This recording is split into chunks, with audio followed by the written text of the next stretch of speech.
ఓం శ్రీ గురుభ్యో నమః. శ్రీ శ్రీ శ్రీ యోగి రామానంద గురుపాదుగా పూజయామి. శ్రీ లలితా సహస్రనామ స్తోత్రంలోని 135వ శ్లోక వివరణ. రాజ్యలక్ష్మీ కోసనాథ చతురంగబలేశ్వరీ సామ్రాజ్యదాయిని సత్యసంధా సాగరమేఖల. ముందుగా రాజ్యలక్ష్మి, రాజ్యముల యొక్క సకల సంపదల వైభవ రూపిణి అమ్మవారు. రాజ్యాభిమానము గల లక్ష్మి, రాజ్యం యొక్క వైభవానికి కారణమైంది.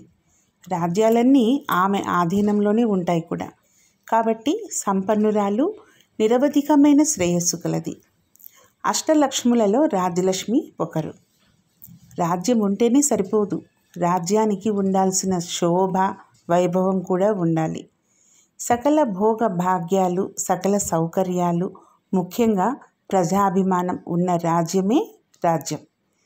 ఏ రాజ్యానికి సంబంధించిన వైభవాన్ని అయినా ఒక రూపంగా ఊహిస్తే ఆ రూపంలో ఉండేదే అమ్మవారు. ఆ రూపాన్ని రాజ్యలక్ష్మి అనాలి, కానీ రాజ్యాన్ని కాదు. ఈ వైభవం అంటే పాలకులకి, పాలితులకి మధ్య ఉన్న సంబంధాన్ని బట్టి ఉంటుంది. ఇది సూర్యకిరణానికి, చంద్రకిరణానికి మధ్య, భర్తకు భార్యకు మధ్య, ప్రజ్ఞకు మనసుకు మధ్య ఉండే సంబంధం లాంటిదన్నమాట. ఈ నామము భౌతికంగా రాజుకు ప్రజలకు మధ్య సంబంధాన్ని సూచిస్తే, ఆధ్యాత్మికంగా ఆత్మకు మనసుకు మధ్య సంబంధాన్ని తెలిపే వైభవాన్ని సూచిస్తుందన్నమాట. తర్వాతి నామం కోసనాథ, అంటే మూలధనానికి అధినాథురాలు అమ్మవారు. రాజ్యము స్థిరంగా ఉండాలన్నా కూడా, రాజ్యాన్ని చూసి అందరూ మెచ్చుకొని ఆనందించాలన్నా ముందు కావాల్సింది మూలధనమే. ఈ మూలధనాన్ని కోశం అంటారు, అంటే ఖజానా అన్నమాట. ఇది లేకపోతే ఎవరి చేత ఏ పని చేయించలేము, ఎవరిని మెప్పించలేము. ఇది ప్రజల వద్ద వసూలు చేసిన పన్నుల వల్ల వచ్చే ధన రూపంలోనే ఉండక్కర్లేదు. బ్రతకడానికి కావలసిన తిండి గింజల రూపంలోనూ, బట్టల రూపంలోనూ ఉన్నా పర్వాలేదు. వీటినే గిడ్డంగులు అంటారు. ప్రజల దగ్గర ఈ కోసం లేని రాజ్యము సువర్ణం లోపించిన సుమంగళి వంటిది అని ఒక లలితోపాసకులు చెప్పారు. భౌతిక రాజ్యానికి ధనాగారమే కోశాగారం. విశ్వ కోశాగారాధిపతి అయిన కుబేరుని స్వరూపురాలు అని ఈ నామానికి ఒక అర్థం.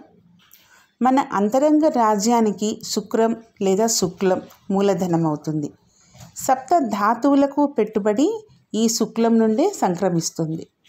వాస్తవానికి మనలో శుక్రం ఉండే చోటు కూడా ఈ కోశం అనే పేరుతోనే పిలువబడుతుంది. మనలను సుఖంగా ఉండనిచ్చేది ఈ కోశం. ఈ సుఖాన్ని కలుగజేసేది కాబట్టి అమ్మవారు కోశనాథ. ఇంకా అన్నమయ, ప్రాణమయ, మనోమయ, విజ్ఞానమయ, ఆనందమయ కోశాలను పంచకోశాలు అని అంటారు. ఆ పంచకోశాలకు కూడా అధినాథురాలు అమ్మవారు. మనలో ప్రాణరూపంలో ఉన్నది అమ్మవారే. ఈ కోశాలకు అధినాథురాలు కాబట్టి అమ్మవారు కోశనాథ అయింది. తర్వాతి నామం చతురంగ బలేశ్వరి. 4 విధాలైన బలములకు ఏకాధిపత్యం వహించున్నది. రథ, తురగ, గజ, పదాతి సైన్యాలను చతురంగ బలాలంటారు. రాజ్యానికి కోశబలం ఎంత అవసరమో సైన్య బలం కూడా అంతే అవసరం. లేకపోతే శత్రువులు మన కోశాన్ని కొల్లగొట్టుకుపోతారన్నమాట. కోశం ఉండడం ఒక ఎత్తు అయితే, దాన్ని రక్షించుకోవడం మరో ఎత్తు. ఈ రెంటిని కోశపటుత్వము, సైన్యపటుత్వం అంటారు. ఈ రెంటికి కూడా అమ్మవారే ఏకాధిపత్యం వహిస్తున్నారు. ఈ రెంటితో అమ్మవారు సుస్థిరమైన జగత్ పరిపాలన చేస్తుంది. ఇదంతా బాహ్యపరమైన లేదా విశ్వపరమైన లేదా ప్రజారాజ్య సంబంధమైన విషయం. ఇక ఆత్మ సామ్రాజ్యపరమైన విషయంగా వస్తే, ఈ నామాన్ని చతుర్ ప్లస్ అంగ ప్లస్ బల ఈశ్వరి అని విడదీయాలి. ఏది? చతురంగ బలేశ్వరి అనే పదాన్ని చతుర్ ప్లస్ అంగ ప్లస్ బల ఈశ్వరి అని విడదీస్తే, అప్పుడు చతుర్ అంటే మనలోని మనస్సు, బుద్ధి, చిత్తం, అహంకారం అనే అంతఃకరణ చతుష్టయం అని, అంగ అంటే మనలోని షడంగాలను, అంటే పాదాలు, హస్తాలు, ముఖము, నాసిక అంటే ముక్కు, అక్షులు అంటే కన్నులు, శ్రవణములు అంటే చెవులు అని సమన్వయించుకోవాలన్నమాట. షడ్దర్శనాల ద్వారా అంటే సాంఖ్యము, యోగము, న్యాయము, వైశేషికము, పూర్వమీమాంస, ఉత్తరమీమాంస, ద్వారా జ్ఞాన సంబంధమైన వివేకాన్ని పెంపొందించుకొని ఆత్మ సామ్రాజ్యాన్ని చక్కగా నిర్వహించుకోవాలి. ఈ నామంలోని చతురంగ పదమే చదరంగం. చెదర, నలుచెదర అనే పదాలుగా మారింది. కార్యనిర్వహణకు ఒక్క తెలివి మాత్రం ఉంటేనే సరిపోదు. ఏది మంచో ఏది చెడో తెలిస్తే కూడా చాలదు. మంచిదైతే ఏం చేయాలి, చెడ్డదైతే ఏం చేయాలో కూడా తెలుసుకొని ఉండాలి. అలాగే మంచివారెవరో చెడ్డవారెవరో తెలిస్తే కూడా సరిపోదు. మంచివాడితో ఎలా మెలగాలి, వాడితో ఏ పనులు చేయించుకోవచ్చు, అలాగే చెడ్డవానితో ఎలా ఉండాలి, వాడితో ఏ వ్యవహారాలతో జాగ్రత్తగా ఉండాలి, ఇవన్నీ కూడా తెలుసుకొని ఉండాలి. దీనినే నిర్వహణాత్మక జ్ఞానం లేదా వివేక జ్ఞానం అంటారు.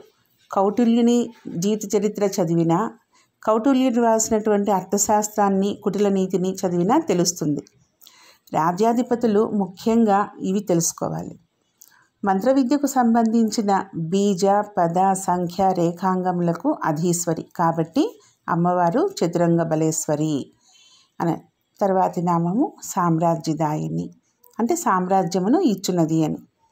కొన్ని గ్రామాలు, పట్టణాలు కలిసి ఉన్న దానిని రాజ్యం అంటే, అలాంటి కొన్ని మండలాలను సామ్రాజ్యమని, అలాంటి కొన్ని సామ్రాజ్య మండలాలను మహాసామ్రాజ్యమని అంటారు. ఈ మూడింటికి సంబంధించిన నామాలు అమ్మవారికి ఉన్నాయి. రాజ్యాధిపతులను రాజులు అంటారు. వీరు 16 మంది ఉంటారు, షోడశ మహారాజులు. సామ్రాజ్యాధిపతులనే చక్రవర్తులు అంటారు. వీరు 6 మంది ఉంటారు. ప్రస్తుత నామము ఈ చక్రవర్తుల గురించే. దేవలోకంలోని మను, చంద్ర, కుబేరాదులు, భూలోకంలో హరిశ్చంద్రాదులు, వీరిని అమ్మవారు సామ్రాజ్యాధినేతలను చేసింది. కాబట్టి అమ్మవారు సామ్రాజ్యదాయిని అయింది. ఇది భౌతికపరమైన, బాహ్యమైన, విశ్వపరమైన అర్థం. అమ్మవారి అనుగ్రహంతో ఆత్మకు, మనసుకు, దేహానికి మధ్య సంబంధాన్ని అత్యంత అనుకూలంగా సాధించిన సాధకుని కూడా సామ్రాజ్యాధినేతగా చెప్పవచ్చు.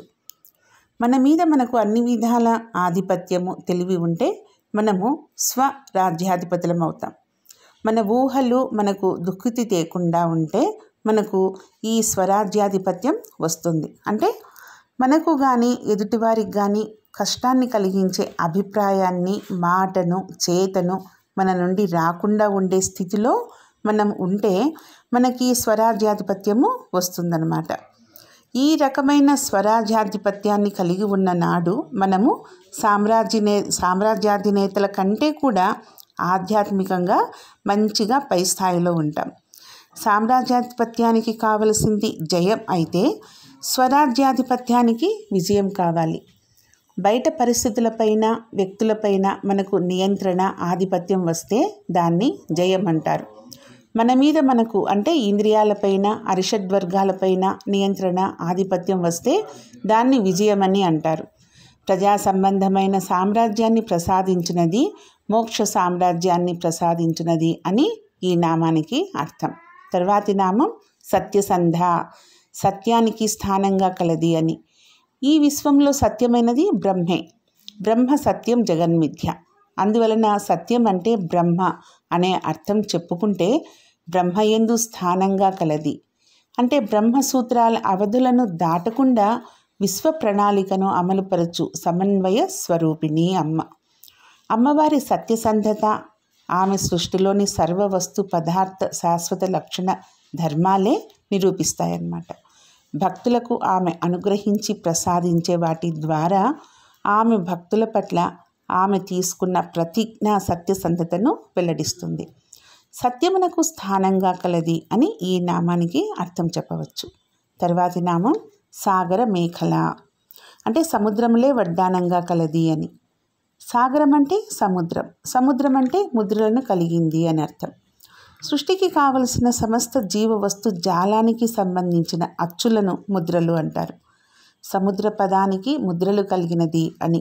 సృష్టికి సంబంధించిన ఒక లక్షణమే కాకుండా సముద్రము జలమునకు నిధి కూడా. ఆ జలములు భౌతిక సృష్టికి, గర్భానికి మూల కారణం కాబట్టి ఈ నామంలోని సాగర పదం సృష్టికి, గర్భానికి సంబంధించిన విశేషాలతో కూడిందిగా అర్థం చేసుకోవాలి. ఇక మేఖల పదం. మేఖల అంటే వడ్డానం. ఈ వడ్డానాన్ని సరిగ్గా ఆడవాళ్ళు కటి ప్రదేశం వద్ద ధరిస్తారు. స్త్రీలకు మొలకట్టు లోపలి ప్రాంతంలోనే జీవోత్పత్తికి కారకాలైన అండాలు ఉంటాయి.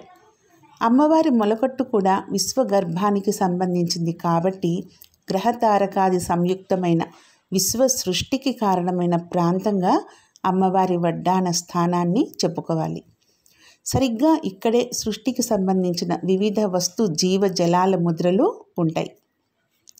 సముద్ర జలాలు మేకలలాగా ఉన్నాయని చెప్పడం ఎంతో ఔచిత్యమైన విషయం. సముద్రానికి అమావాస్య పౌర్ణిమలు ఎలా పర్వదినాలు అవుతాయో అలాగే స్త్రీలకు కూడా రజస్వల ఋతుమతి సమయాలను కూడా సూచిస్తాయి.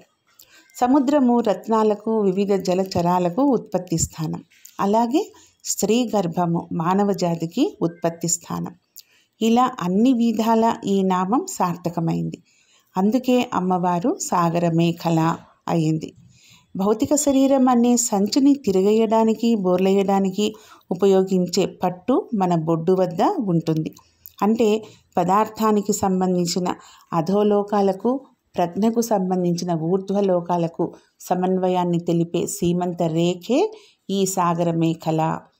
సూక్ష్మ స్థితిలో పైన ఉండే ఆకాశం, స్థూల స్థితిలో క్రింద ఉండే భూమి కలుసుకున్నట్లుగా అనిపింపచేసే దిక్చక్రమును ఈ మేఖలగా కూడా అర్థం చేసుకోవచ్చు. అంటే ఈ మేఖలను ఊర్ధ్వ అధోలోకాలకు సమన్వయ సీమంత రేఖగా ఊహించుకోవాలి.